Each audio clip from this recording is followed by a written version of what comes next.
Eco 360.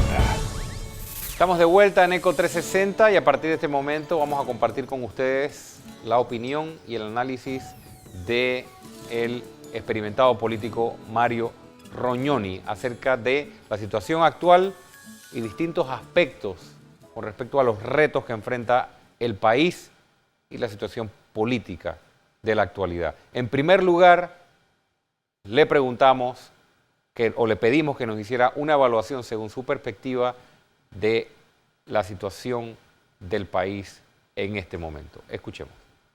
Mira, yo siento que esto es una época inédita en la historia de Panamá. El primer problema es que Ricardo Martinelli acabó con la institucionalidad del país. Aquí, en una forma demasiado dramática, el Ejecutivo manejó el Legislativo, el Judicial y todos los estamentos y organismos del Estado. Y lo manejó de una forma totalmente arbitraria. Lamentablemente nos dejó todas las instituciones debilitadas.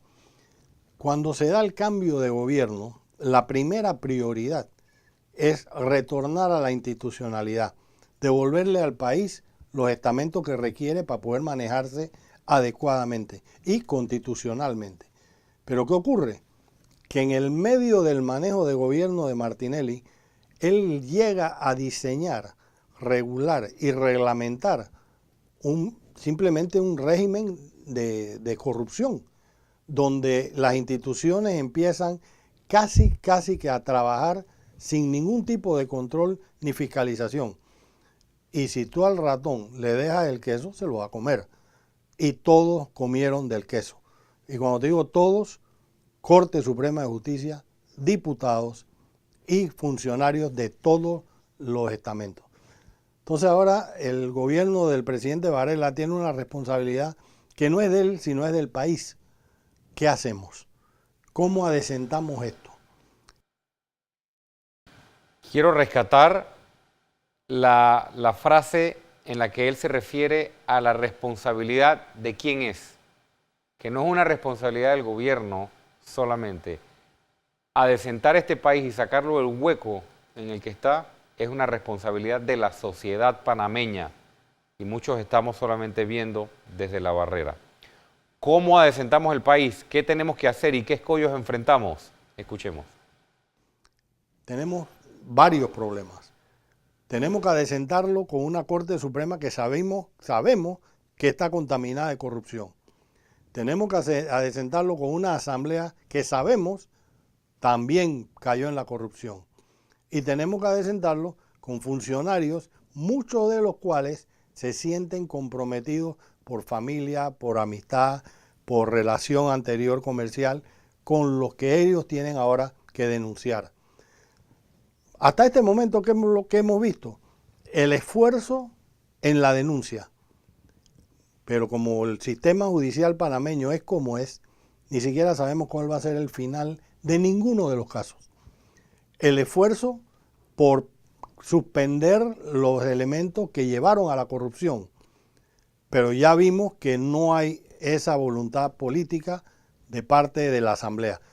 En diciembre, cuando debimos haber parado ya estas partidas discrecionales a diputados, se las volvimos a dar. Y ahora añadimos a las juntas comunales y añadimos a los alcaldes. Cuando el pueblo clama para que se cierre el PAN, el gobierno determina que mejor seguimos con el PAN.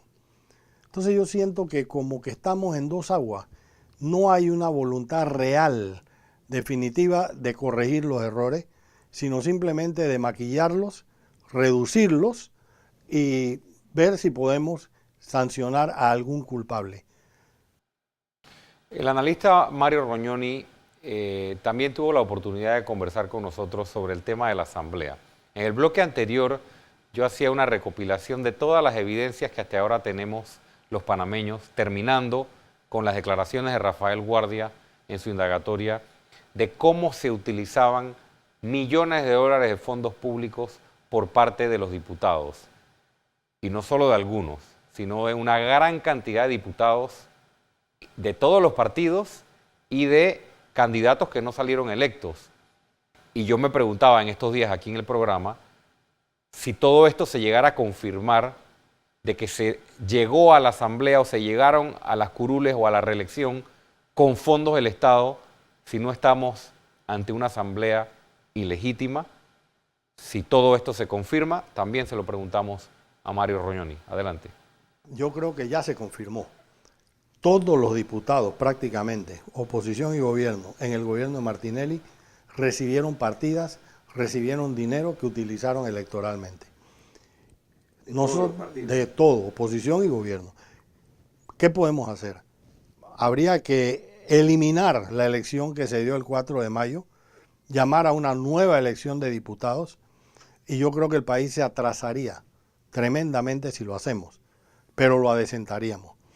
Lo que nos queda es tratar de forzar que los diputados electos hagan su trabajo con honestidad y no le demos cabida a esos manejos de dinero que tuvieron en los 5 años anteriores. Hay que entender una cosa, Ricardo, que Ricardo Martinelli no es que le estaba dando partidas porque quería ver obras comunales, él los estaba comprando y la manera de comprarlo era a través del dinero que le daba para su circuito. ¿Cuánto usaron realmente en el circuito? Jamás lo vamos a saber. Los empresarios panameños no son tontos.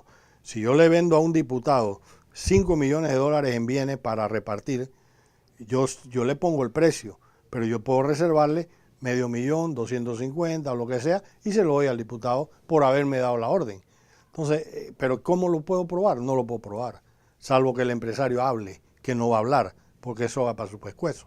Entonces aquí nunca vamos a saber de los 170, creo que fueron, o 200 millones que le dieron a los diputados, cuánto le quedó al diputado.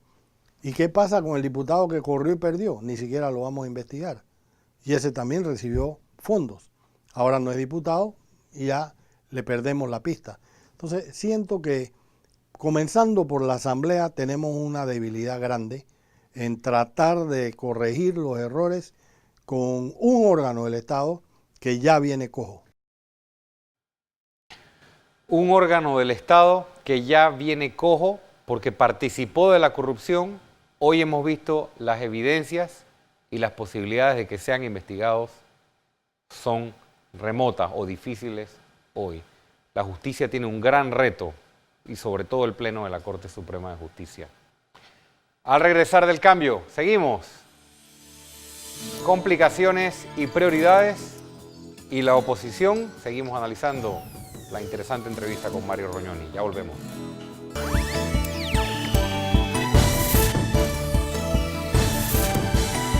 ECO 360.